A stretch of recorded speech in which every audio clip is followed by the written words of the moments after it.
ജനാർദ്ദനക്കുറിപ്പാണ്. വാശിയോഗവും പഞ്ചകത്വം എന്നുള്ളതിൽ രുദ്രയാമളം, മഹാഗുരു പ്രകരണം, സർവചക്രാനുഷ്ഠാനം. അതിൽ 41 ദീക്ഷാവിധി. ഭൈരവൻ പറഞ്ഞു, ഹേ മഹാദേവി, കുലത്തിൻ്റെ സദ്ഭാവപ്രാപ്തിക്ക് വേണ്ടി എന്നിൽ ഭഗവതിയുടെ കൃപാദൃഷ്ടി ഉണ്ടെങ്കിൽ, ഹേ സ്നേഹസാഗരവാലി, ഷോഡശ ചക്രവിധി വർണ്ണിച്ചാലും. ഹേ ദേവി, അവിടുത്തെ കൃപ കൊണ്ട് ഞാൻ ഭൈരവൻ കാലനും ജഗദീശ്വരനുമാണ്. അവിടുത്തെ കൃപ കൊണ്ട് ഭുക്തിയും മുക്തിയും നൽകുന്ന യാഗനും യോഗിയും ദിഗംബരനുമാകുന്നു. ചക്രങ്ങൾ. ഹേ ദേവി, എല്ലാ വിദ്യകളുടെയും ദീക്ഷയിൽ ആദ്യമായി വിചാരിക്കേണ്ട ചക്രമണ്ഡലത്തിൻ്റെ ഫലം പറഞ്ഞാലും.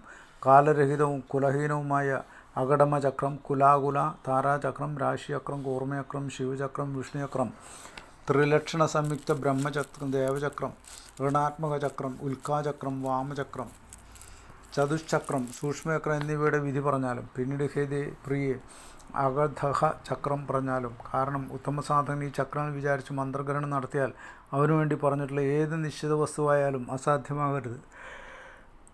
ഈ വിഷയത്തിൽ നാം എന്തു തന്നെ എത്ര പറഞ്ഞാലും നാം മനുഷ്യന് ദേവതന്മാരുടെ ദർശനം കൂടി പ്രാപ്തമാകും. ഈ ചക്രരാജൻ്റെ വിചാരം ചെയ്യുന്നതുകൊണ്ട് തന്നെ അവൻ്റെ ഗതി എവിടെയും തടസ്സപ്പെടുകയില്ല. ദ്വിജോത്തമൻ, എല്ലാ ചക്രങ്ങളും വിചാരം ചെയ്യേണ്ടതില്ല. മന്ത്രദേവതയുടെ പ്രീതിക്കനുസരിച്ച് ചക്രം മാത്രം വിചാരിച്ചാൽ മതി.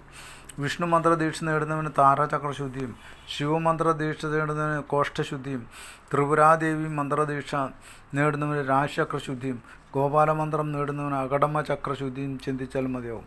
വാമന മന്ത്രത്തിന് അകടമ ചക്രശുദ്ധിയും, ഗണേശ മന്ത്രത്തിന് ശിവചക്രശുദ്ധിയും വേണം. വരാഹ മന്ത്രത്തിന് കോഷ്ടചക്രം, മഹാലക്ഷ്മി മന്ത്രത്തിന് കുലാകുല ചക്രം എന്നിവയും നോക്കണം.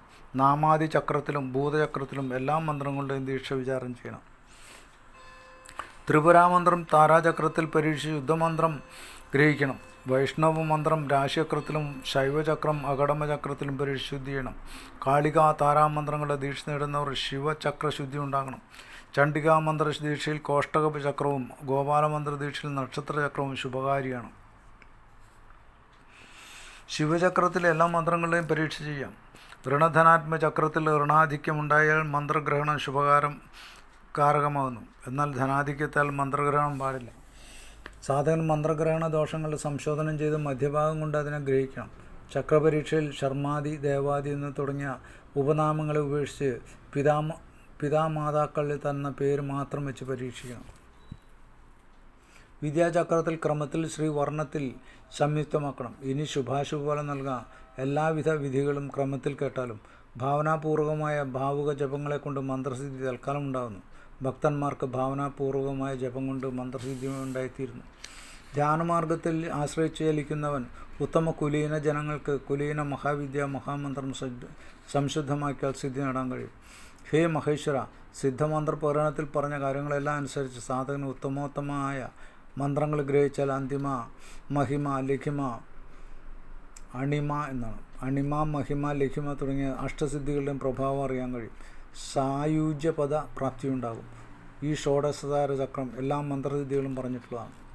മന്ത്രയോഗത്തിൽ ഞാൻ പറഞ്ഞിട്ടുള്ള കല്യാണകാരിയായ മന്ത്രങ്ങൾ മനസ്സിലാക്കി അവയെ ഗ്രഹിക്കണം. ആദ്യമായി ബാല, ഭൈരവി മന്ത്രങ്ങൾക്ക് വേണ്ടി അകടമ ചക്രത്തിൽ പരീക്ഷിച്ച് മന്ത്രഗ്രഹണം ചെയ്യണം. കുമാരി ലളിതാദേവിയുടെയും കുരുകുല്ലാദിയുടെയും സാധനയിലും എല്ലാ ചക്രങ്ങളുടെയും ഫലം നല്ല ശ്രീചക്രം സുന്ദരമായ ഫലം നല്ലതാണെന്ന് പറയപ്പെട്ടിട്ടുണ്ട്. യോഗിനികളുടെ സാധനയിൽ താരാചക്രം മഹത്തായ ഫലം നൽകുന്നു. ഉന്മത്ത ഭൈരവി വിദ്യാ സാധനയിൽ രാശിചക്രം കോടി ഇരട്ടി ഫലം നൽകുന്നു. ഇത് നാനാരത്നങ്ങൾ വാഗ്ദാനം ചെയ്യുന്നതാണ് എന്ന് പറയപ്പെട്ടിട്ടുണ്ട്. പ്രത്യംഗിര സാധനയിലും വിൽക്കാവിദ്യാ സാധനയിലും സമസ്ത ചക്രങ്ങളുടെയും ഫലം നൽകുന്ന രാശിചക്രം മഹത്തായ പുണ്യം ഉണ്ടാക്കുന്നതാണ്. കാളിക, ചർച്ചിക മന്ത്രത്തിലും വിമല തുടങ്ങിയ സാധനം കൂടി ശിവചക്രം പുണ്യം നൽകുന്നതാണ്. സമ്പത്ത് പ്രദാനം ചെയ്യുന്ന എല്ലാ ഭൈരവികളുടെയും മന്ത്രഗ്രഹണ കർമ്മത്തിൽ മനുഷ്യർക്ക് വിഷ്ണുചക്രം കൊണ്ട് ശോഭനമാക്കിയ കോടികൾ രാത്രി ജപിച്ച് പുണ്യപ്രാപ്തി നേടാൻ കഴിയും. ചിന്നമസ്തകാദി ത്രിവിധ മന്ത്രസാധനയിലും കൃത്യാദേവി മന്ത്രസിദ്ധിയിലും നക്ഷത്രവിദ്യ, കാമാഖ്യ, ബ്രഹ്മാണി തുടങ്ങിയ മന്ത്രങ്ങളുടെ സാധനയിലും ബ്രഹ്മചക്രം മഹത്തായ പുണ്യകാരമാണ്.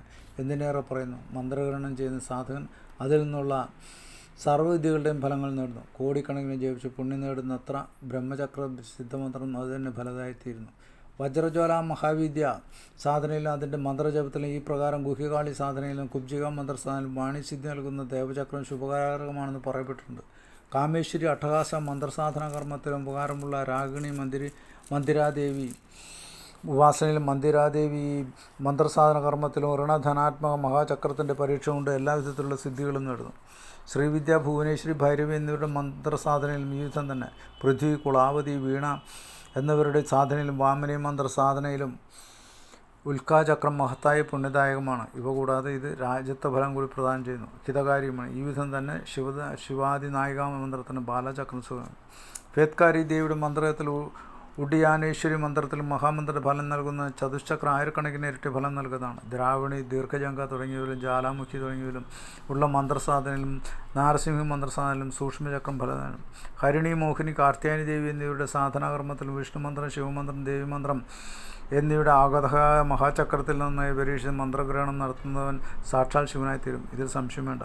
രുദ്രയാമളതന്ത്രത്തിൽ, ഉത്തരാതന്ത്രത്തിൽ, മഹാതന്ത്രോദ്ദീപനത്തിലെ ഭാവനിർണയത്തിൽ, മഹാഗുരുപ്രകടനത്തിൽ, മഹാചക്രോനുഷ്ഠാനത്തിൽ, ഭൈരവി ഭൈരവ സംവാദത്തിൽ 2-ാം പാഠത്തിന് ശ്രീ ജനാർദ്ദനക്കുറുപ്പിൻ്റെ വ്യാഖ്യാനം ഇങ്ങനെ കഴിഞ്ഞു. നമഃ ശിവായ.